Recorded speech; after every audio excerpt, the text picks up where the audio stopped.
कि वो जाए और पब्लिक से अपनी बातों में कुछ नगमगी पैदा करे। एक जोरदार तालियों से इनका भी इस्तकबाल फरमा दें।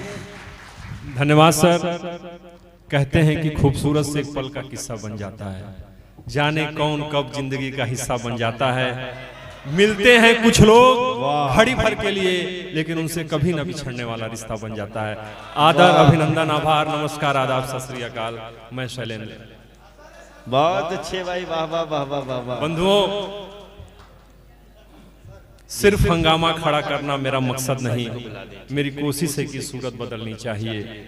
मेरे सीने में ना सही, तेरे सीने में ही सही, हो कहीं भी आग लेकिन आग जलनी चाहिए। बंधुओं, हर व्यक्ति का सपना होता है कि अच्छा सा परिवार हो, अच्छी सी नौकरी हो, प्यारे प्यारे बच्चे हों, एक घर हो, गाड़ी हो। लेकिन कितने लोग सोचते हैं कि हमारा पर्यावरण भी अच्छा हो? बहुत कम लोग सोचते हैं। अगर ये पर्यावरण ही अच्छा नहीं रहेगा तो सब कुछ बेकार है। बस मैं चंद लम्हों में अपनी बात कहूंगा। अब से लगभग 5 वर्ष पहले एक कोरोना महामारी आई थी।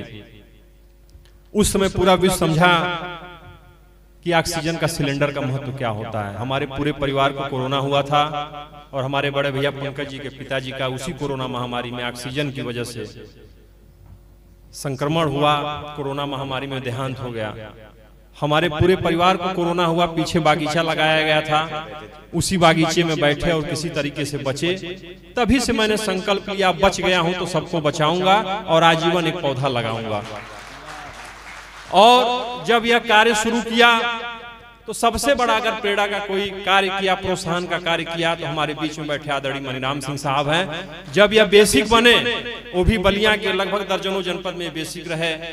आपके दामाद जिसमें हमारे जिला के बेसिक शिक्षा अधिकारी हैं, सर ज्वाइन करने के बाद मेरे साथ नगरा में आए और लगभग 2 किलोमीटर उस पर्यावरण की यात्रा में चले और वही एक प्रोत्साहन मिला और बलिया के लोगों ने मुझे प्यार दिया। वह कारवाज यहाँ तक पहुंचा है। मैं सबसे गुजारिश करूंगा कि एक शेर है कि जिस दिन मरोगे एक पेड़ साथ लेकर जलोगे, जीते जी प्रकृति का कर चुका दो यारो, कुछ तो पेड़ लगा दो यारो। कम से कम 2 मन लकड़ी के लिए पेड़ तो लगा दीजिए आप। बहुत कुछ है, आप लोग बस मैं अब लफ्जों में उसको बयान नहीं कर सकता हूँ। एक एहसास, एक जज्बात है। यहाँ पे आप सभी लोग आए हैं, आप लोग को बुलाने का मात्र एक उद्देश्य और मकसद यही है कि पर्यावरण के प्रति हम जागरूक हों। प्रदूषण की वजह से तमाम समस्याएं हो रही हैं। आप लोग अपने जन्म दिवस पे पौधा लगाइए और जीवन शैली में थोड़ा सा परिवर्तन लाइए, नहीं तो अगर पर्यावरण नहीं बचेगा, मैं तो कहता हूं कि आने वाले बच्चों के लिए शिक्षा के साथ आप पर्यावरण को संस्कार में डालिए। और आदरणीय मनीराम सर और हमारे बीच में अभिषेक भैया हैं, इनके प्यार दुलार से मैं पूरे बलिया में इसका नोडल भी बना हूं और लगभग 1 करोड़ रुपया भी आया है पेड़ पौधे लगाने के लिए। तो मैं आप लोग के आशीर्वाद से हर एक विद्यालय में एक पौधा लगवा दूंगा। हमारे बीच में ढेर सारे लोग आए हैं, आदरणीय रामविलास भारती हैं, विनोद जी हैं, संजय भैया हमारे पड़ोसी हैं, आपका आशीर्वाद मिलता रहता है। बहुत से लोग हैं, तो मैं अब ज्यादा नहीं कुछ कहते हुए, क्योंकि हमारे मेहमान भी आए हैं, उनको भी सुनना है। बस अंत में यही कहूंगा, जलाते चलो ये दिए स्नेह भर भर, कभी तो धारा का अंधेरा मिटेगा। जला दीप पहला तुम्ही ने तिमिर की चुनौती स्वीकार की थी। नहीं तो बातें तो बहुत हैं। और मैं सबसे अंत में एक बात यही करूंगा, करके विधिवाद न खेद करो, निज लक्ष्य निरंतर भेद करो।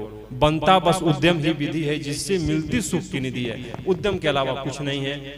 आप लोग से बस गुजारिश, हमारे बीच में कुछ अच्छे शिक्षक भी आए जो पर्यावरण के लिए बहुत अच्छा काम किए। अब से ठीक 35 मिनट बाद उनका सम्मान होगा। उसके बाद ही मैं मनीराम सर से चाहूंगा कि आप कहीं उठिएगा सर। वाह वाह। मैं अब अपनी बातों को समाप्त करता हूं। बहुत से लोग आए, सबका नाम भी लेना भी है, बाद में लूंगा क्योंकि समय का अभाव है।